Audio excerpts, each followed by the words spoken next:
Listen, ladies and gentlemen, we're Brown Brigade. We stand for peace, love, and unity. I want to introduce my man here, Seth Rock. This is an MC from Mississauga and a very, very important member of this band. Here we go, kid boy. This first song is called Beat the Motherfucking F.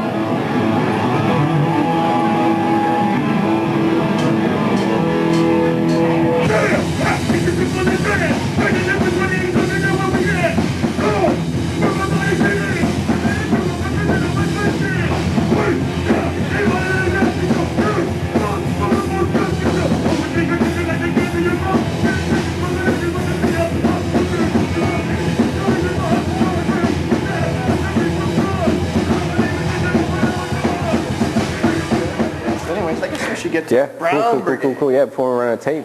I hope you're brown enough. Oh, we got brown. There you nice, go. Excellent. Hard drive. Hard drive, there you go. So, yes.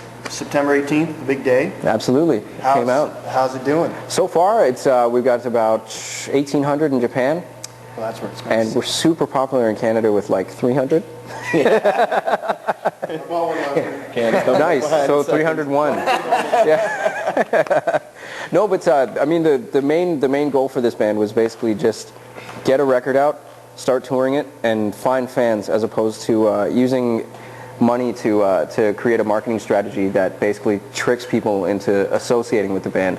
We wanted people that actually found the band, listened to the message that we're trying to portray, and agreed with it. You know, just the same way that we grew up with heavy metal back in the day. So like albums like When You Showed Me Low by Testament, like it's just like some of the craziest stuff and some of the most uplifting lyrics. So as opposed to a lot of stuff that's going on in metal these days, which is like, you know, give me something to kill, give me something to break stuff, things like that.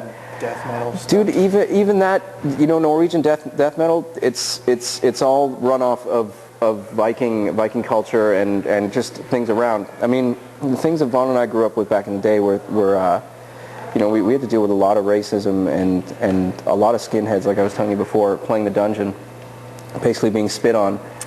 And it's like, that kind of stuff. Was that a bad spit on or a good spit on? Out of the TD remote? Yeah, I know, right? It was definitely a bad spit on because the guy was a Nazi.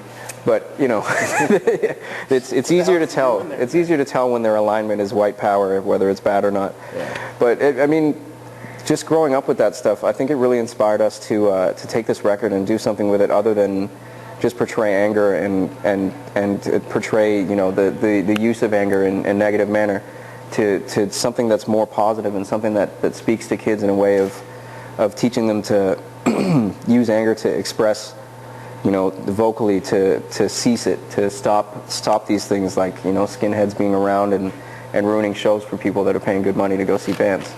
So it's a positive message and it's more uplifting than. Now your group has been around for a while though. Oh yeah, we've 2003. Yeah, we actually even before that we started writing like 2001 or something like that. Yeah, somewhere in there. Yeah, part of. We just started playing around, like whenever he had some free time from RPO and whenever I was off tour with Sum 41, like we would basically just get together and write music on the 16 track that I had, just for fun, because it's just basically how we used to hang out all the time. Like, well, it's what you wanted to do. You had to do. Yeah, totally, man. Yeah. Back guys, do another tour. Yeah. Yeah, exactly. Right on. Well, there's nothing wrong with that. Now, you have had EPs come out before, and you're giving a lot of free EPs out on the internet. Yeah, man. The whole plan is to basically sell a metal record in the stores, which is I believe is like our full-on strength. Like, yeah, we've been playing metal since we were It's pretty much what, like, you know. Yeah, united by metal. Yeah, totally. But it's what got us started playing music. So that's the stuff that we excel at, and we do a lot of experimental stuff. Like right now we're working on basically 3 EPs that are going to be released as one record. So it'll be punk rock that flows into funk, that flows into reggae, and basically just put them all in punk rock vocal, no vocal funk, just like the Meters, and some dubs for the reggae stuff.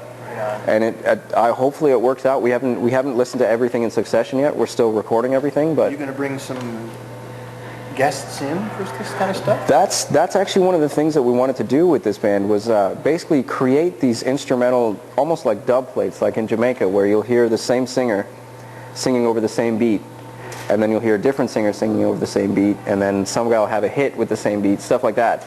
So it's almost like naming instead of naming songs, you're naming rhythms, right? Okay. So we basically just want to have like a whole set of songs that we have where people can just come in, guest vocal.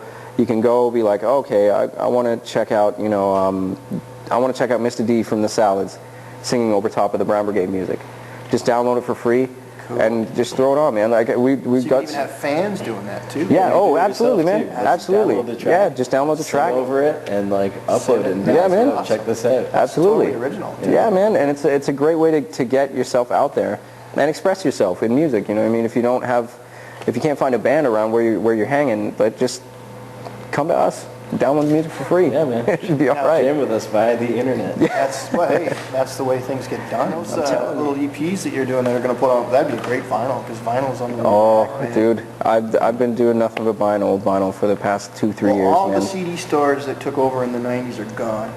And all the old school, like Zap Records in Coburg and Blue Streak here, vinyl, still here, still kicking Oh, man, ass. even Zap in Kingston is killing it too, man. And there's a wicked shop, too, in Kingston called Brian's Record Option.